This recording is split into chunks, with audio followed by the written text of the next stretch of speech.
संजीवनी अस्पताल बाल एवं शिशु रोग, general surgery, plastic surgery, neuro surgery, नेत्र रोग, फिजियोथेरेपी, स्त्री एवं प्रसूति रोग, हृदय एवं शुगर रोग, हड्डी एवं जोड़ रोग, कार्डियोलॉजी, दंत रोग, इमरजेंसी चिकित्सक सुविधाओं में एक भरोसेमंद नाम है। ICU, NICU, cath lab, hair transplant, private कमरे, urology, CT scan, laparoscopy, accident, trauma, heart attack, जले का इलाज, डायलिसिस की सुविधाएं उपलब्ध हैं। सभी मरीजों को खाना फ्री दिया जाता है। आयुष्मान भारत हरियाणा सरकार और रिटायर्ड फौजी भाइयों के इलाज, इंश्योरेंस और TPA पैनल पर सभी सुविधाएं उपलब्ध। पूछताछ मोबाइल नंबर 7027566691। जैसा हमको पता है कि ये कोरोना की महामारी, इसके जो आंकड़े दिन प्रतिदिन बढ़ते हुए आ रहे हैं, तो ये एक स्वाभाविक है कि सरकार पूरी तरह से इसको कंट्रोल करने के लिए अपनी पूरी ताकत लगाए हुए है।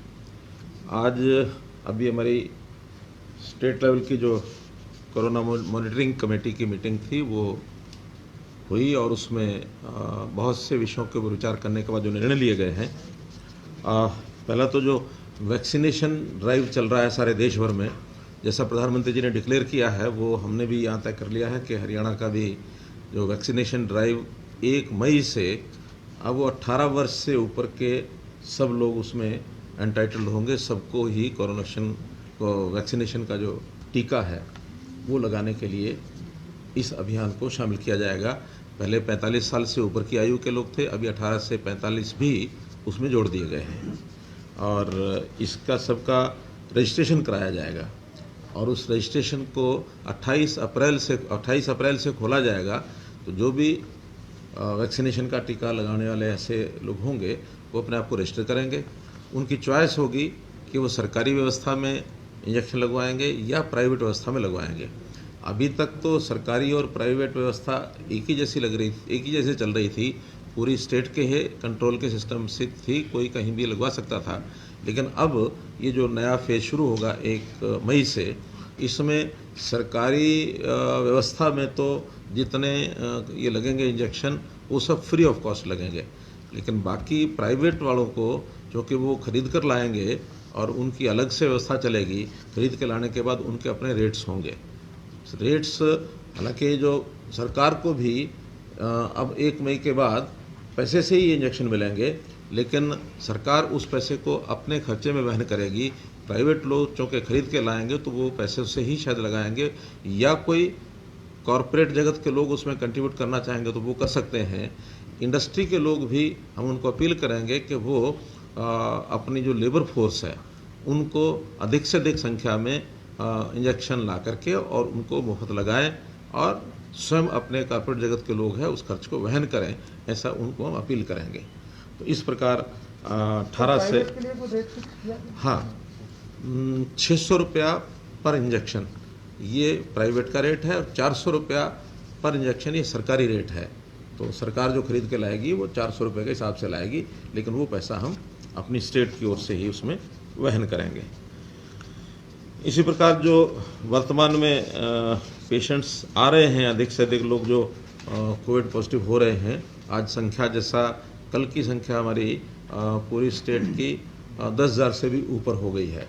अकेले गुरुग्राम की संख्या कल जो है 4,300 थी और एक समय ऐसा था जब पिछली बार पहली वेव में हाईएस्ट संख्या हमारी वो 3,100 ही रही थी। अब उससे ज़्यादा केवल एक ज़िले की ये हुई है, तो इसलिए कुछ ज़िलों में बड़ी अलार्मिंग सिचुएशन हो गई है। लेकिन हमने सारी व्यवस्थाएं अभी तक भी चला रहे हैं, आगे भी अब चलाएंगे। उसमें पहला विषय तो है कि जो बेड्स हैं उनकी संख्या बढ़ाई जाए, तो इस पर पूरा विचार हुआ है। हमारे जितने मेडिकल कॉलेजेस हैं उसमें संख्या बढ़ाने के लिए आज पूरी योजना बनी है, चाहे वो सरकारी हैं चाहे प्राइवेट हैं, उन सब में व्यवस्था की जा रही है। सरकारी व्यवस्था में अकेले PGI रोहतक में अब व्यवस्था 1,000 बेड की वो कर दी गई है और वो कल से उन बेड्स पर सारी व्यवस्था होने के बाद एडमिशन्स वो शुरू हो जाएंगे। अन्य सब मेडिकल कॉलेजेस उनमें 1250 बेड्स की व्यवस्था ये और बढ़ाई गई है।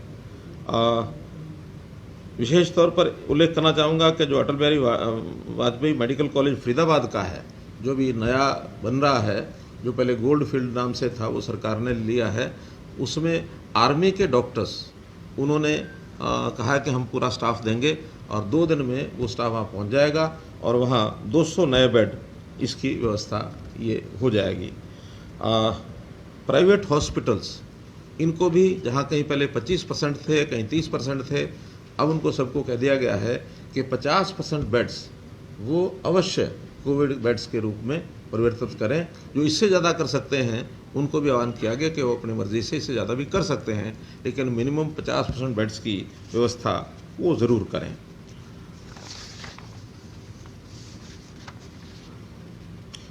जहाँ तक ऑक्सीजन सप्लाई का विषय है, क्योंकि पिछले 3 दिन से बढ़ते हुए केसेस को ध्यान में रखते हुए ऑक्सीजन की भी सप्लाई तो कम नहीं थी, थोड़ी अव्यवस्था थी। उस अवस्था को केंद्र सरकार की मदद से जहाँ जहाँ से सप्लाई आनी थी, क्योंकि मल्टी स्टेट ये अफेयर है, बहुत जगह पर प्रोडक्शन है लिक्विड गैस यानी ऑक्सीजन की और डिस्ट्रीब्यूशन भी अलग अलग जगह के पहले के कॉन्ट्रैक्ट सबके हुए हैं। अब सारा वो सरकार ने अपने हाथ में ले लिया है, सबका कोटा सबका तय कर दिया है, जैसी जैसी आवश्यकता है वो पूछ करके। हमारे यहाँ जितनी आवश्यकता थी हमने 180 मीट्रिक टन की डिमांड रखी थी, जिसके बदले 162 मीट्रिक टन का कोटा हमको मिला है। वो सारे का सारा हमको मिल रहा है। ज़्यादातर उसमें अधिकांश पानीपत से आता है। पानीपत के अलावा भिवाड़ी है, भिवाड़ी के साथ रुड़की है, बद्दी है, बरोटी वाला, बद्दी यानी बरोटी वाला, और हिसार से भी कुछ हमें 10 मीट्रिक टन उपलब्ध होती है। तो ऐसा कुल मिलाकर 162 मीट्रिक टन ये हमको उपलब्ध हो रही है। लेकिन अभी हमने रिवाइज डिमांड आज विचार किया है कि हमारी रिवाइज डिमांड जो होगी वो 200 मीट्रिक टन होगी, तो हम केंद्र को कहेंगे कि हमें और ये 40 मीट्रिक टन इसको उपलब्ध करवाएं। हम स्वयं भी इसके लिए प्रयत्न कर रहे हैं और अभी आज ही हमने एक ऑर्डर बोकारो स्टील प्लांट जो है वहाँ पर उनको भेजा है, क्योंकि वहाँ ऑक्सीजन जो है सरप्लस में है। तो जैसे ही वहाँ से हमें ये मिल जाती है ऑक्सीजन, तो एक स्पेशल ट्रेन बोकारो से चलेगी, जिसमें 6000 मीट्रिक टन ये गैस हमारे पास आएगी। उसको जहाँ जहाँ सप्लाई की आवश्यकता होगी वहाँ सप्लाई करेंगे, शेष अपने रिजर्व में भी रखेंगे, ताकि अचानक कोई आपूर्ति कहीं करनी पड़ती है तो उसको हम कर सकें। इंडस्ट्री में भी जहाँ जहाँ अभी गैस का उपयोग हो रहा है, तो इंडस्ट्री को भी हमने निर्देश दिया है कि जहाँ कहीं नॉन एसेंशियल आइटम के ऊपर गैस यानी ऑक्सीजन खपत हो रही है, उसको रोक करके भी उसको मेडिकल यूज़ के लिए ऑक्सीजन से है उसको कन्वर्ट कर दें, ताकि उस सप्लाई को और भी हम बढ़ा सकें। इसके साथ जो और निर्णय लिए हैं कि मेडिकल हॉस्पिटल्स में, कॉलेजेस में ओपीडी सिस्टम को भी हमने लिमिटेड किया है कि जितने आवश्यक ओपीडी है उतना ही वहाँ उनको एक प्रकार से अटेंड करके, और बहुत ज़रूरी कोई केस है जो इमरजेंसी है उसी को एडमिट करेंगे। अन्यथा सबको ये कहा है कि कोविड पीरियड के समाप्त होने के बाद अब कुछ सामान्य बीमारियां ऐसी होती हैं जिसको कुछ समझने के लिए टाला जा सकता है, उसके बाद ही उसको वो लोग उसमें आगे आए।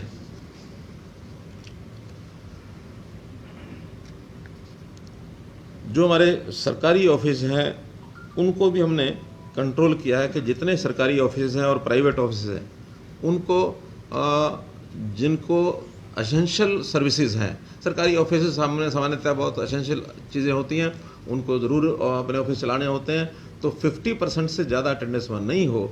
लोकल जो ऑफिस का इंचार्ज है उसको हमने ये भी कहा कि इससे कम में भी अगर व्यवस्था हो सकती है तो उस व्यवस्था से वो काम करें।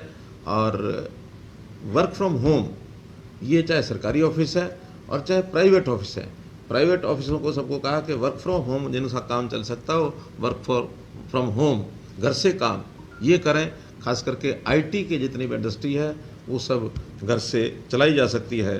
तो ऐसे प्राइवेट ऑफिसेज, सरकारी ऑफिसेज 50% से ज़्यादा इनकी अटेंडेंस नहीं होनी चाहिए। जिलों को जैसा पहले निर्देश दिया है कि 6 बजे के बाद बाज़ार सारे बंद रहने चाहिए, और इसको एनफोर्स जो है वो मजबूती से करें ताकि कोई भी भीड़ भाड़ का क्षेत्र वो उसमें ना दिखाई दे। कोरोना का जो फैलाव है वो भीड़ के कारण से ज़्यादा बढ़ता है। सामान्य जितनी भी सावधानी की चीज़ें हैं वो भी सब दोहराई गई हैं कि मास्क है, 2 गज की दूरी है, और सोशल डिस्टेंसिंग है, यानी 2 गज की दूरी आ गई, उसमें सैनिटाइज़र की व्यवस्था, और जो गैदरिंग है इसमें भी एक परिवर्तन किया है कि अब मैक्सिमम गैदरिंग किसी भी फंक्शन की 50 से ज़्यादा नहीं होनी चाहिए। फ्यूनरल 20 जैसा पहले तय किया था वही रखेंगे। अब जो 200 वाली गैदरिंग्स है उसको भी मना कर दिया है। विवाह शादी का किसी फंक्शन का गैदरिंग केवल 50 तक करें। सामान्य यानी जिनको बहुत आवश्यक लगता है कि मुहूर्त की चीज़ें या बाकी सब हैं, तो सामान्य तरीके से ही उस अपने फंक्शन को करें। जो इसको टाल सकते हैं आगे के लिए टालना चाहिए। मुझे जानकारी है बहुत से लोगों ने अपने इन सब फंक्शंस को, विवाह शादी को टाल करके आगे भी ले गए हैं। तो ऐसा निवेदन है कि जितना इसको टाल सकते हैं टालें, आवश्यक होने पर ही 50 की संख्या में ये सब करना चाहिए। हाँ, सब, इससे ज़्यादा नहीं। तो हाँ, ऐसे जिला डीसीज को ये पूरा पहले ही अधिकार है, फिर भी उनको दोहरा दिया गया कि 144 वो लगा करके, और जहाँ जहाँ उनको कंट्रोल करना आवश्यक लगता है वहाँ 144 पूरा लगाएं, और जिनको छूट देनी है उनको उन ऑफिस में छूट दें। खास करके जैसे आजकल मंडियाँ हैं, अनाज मंडियों में प्रोक्योरमेंट चल रहा है, तो वहाँ उनको आवश्यक छूट जितनी चाहिए वो दें। और 144 के साथ भीड़ को कंट्रोल करने का, 5 लोगों से ज़्यादा इकट्ठे ना हो, तो ऐसा एक उसको भी सख्ती से वो निपटेंगे। जहाँ जहाँ केसेस ज़्यादा हैं, खास करके गुरुग्राम है, फरीदाबाद है, हिसार है, करनाल है, सोनीपत है, इन सब ज़िलों में डीसीज को पूरी सख्ती बरत करके और इन चीज़ों को इम्प्लीमेंट करने के लिए कहा है, ताकि हम इस चक्र को वहाँ तोड़ सकें और ये संख्या, जहाँ हज़ारों की संख्या में एक एक दिन में केस आ रहे हैं, उसको रोक करके और इसको कैसे कंट्रोल में ला सकते हैं, इस सारे को कंट्रोल में लाया जाए। फिर भी पूरा एक विश्लेषण करने के बाद ये ध्यान में आया कि आज भले ही केसेस बहुत ज़्यादा हो गए हैं, फिर भी चीज़ें अंडर कंट्रोल हैं। ऑक्सीजन, इसके लिए अलग से हमने टीम बनाई है प्रदेश स्तर के ऊपर, कि जो ऑक्सीजन को जहाँ आवश्यकता होती है, रेड अलार्म भी जहाँ होता है तुरंत उसको ऑक्सीजन वहाँ पहुँचाई जाती है। और इसमें दिल्ली की जो ऑक्सीजन पानीपत से जानी होती सुनिश्चित किया गया, उनकी पूरी जानी चाहिए। हरियाणा से बाहर जाने के लिए केवल दिल्ली का कोटा हमारे यहाँ है, बाकी केवल हरियाणा का ही हरियाणा में है। इसके अतिरिक्त हमारे पास जो आनी होती है उसमें थोड़ा भिवाड़ी से हमको कठिनाई आती है, फिर भी वहाँ के चीफ सेक्रेटरी से बात करने के बाद, केंद्रीय गृह मंत्री से भी बात करने, गृह सचिव से बात करने के बाद सुनिश्चित किया गया है कि भिवाड़ी से हमें जो 20 मीट्रिक टन आनी है वो डेली आनी चाहिए। रुड़की हमको कोई कठिनाई नहीं आ रही है, बरोटी वाला भी मिल रही है, लेकिन हमने ज़रूर निवेदन किया है कि जितना ज़्यादा हमको पानी के साथ जोड़ के रखेंगे, उतना हमको निकट होने के नाते से और हमारे अपने कंट्रोल में होने के नाते से ऑक्सीजन की सप्लाई सुनिश्चित होगी। लेकिन डिस्ट्रीब्यूट करने में केंद्रीय अधिकारियों का कहना ये है कि किसी भी एक प्लांट के ऊपर निर्भर रहना ठीक नहीं है। हमको अलग अलग प्लांटों को कई प्रदेशों में बांटना इसलिए भी आवश्यक है। टेक्निकल मैकेनिकल चीज़ है, कहीं कोई फॉल्ट आ जाए तो हमें कहीं ना कहीं से अल्टरनेटिव सप्लाई ये मिलती रहे, इसलिए वो मल्टीपल स्टेट्स को मल्टीपल डिस्ट्रीब्यूशन सेंटर्स के साथ जोड़ा गया है। फिर भी बोकारो जैसे प्लांट पर या और जो इस प्रकार के स्टील के बड़े प्लांट हैं जहाँ ऑक्सीजन उपलब्ध है, वो देश भर में और जहाँ जहाँ आवश्यक है उनको वहाँ देने के लिए बोकारो से ट्रेन्स की व्यवस्था की जा रही है, वो यहाँ लेकर के आएंगे। ऑक्सीजन का अधिक उत्पादन, इसके लिए कल ही एक समाचार ये मिला था हमको कि विदेश से शायद 25 के आसपास जो ऑक्सीजन प्रोड्यूसिंग प्लांट्स जो हैं वो लाए जा रहे हैं, और हम ज़रूर कोशिश करेंगे कि एक आध प्लांट वो हमें भी मिल जाए, ताकि हम आगे फ्यूचर में किसी प्रकार की कोई कंटिजेंसी हो उसको हम पूर्ति कर सकें।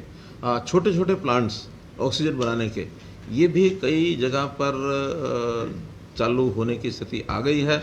जैसे 6 तो हमारे पास पहले से आए हुए हैं, उसको 2 दिन के अंदर चला देंगे। जो स्टाफ है उनका चलाने का वो अभी आने वाला है, जिस दिन आ जाएगा 1 या 2 दिन के अंदर वो प्लांट चालू हो जाएंगे।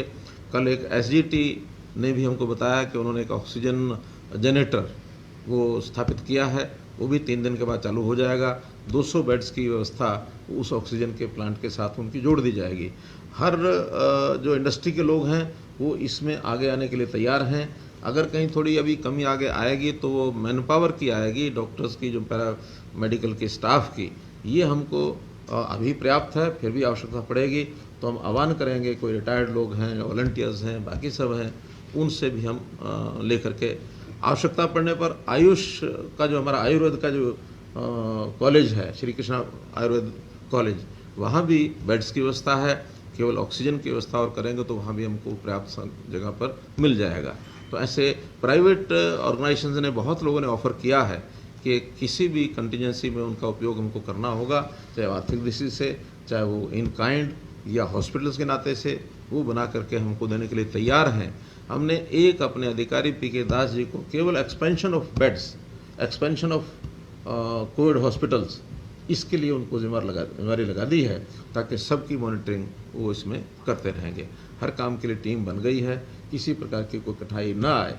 पहले भी पिछले साल हमने इस प्रकार की सारी व्यवस्थाएं की थी, हमारा बिल्कुल स्मूथ सिस्टम चला था और हरियाणा में कहीं कोई कठिनाई नहीं आई थी।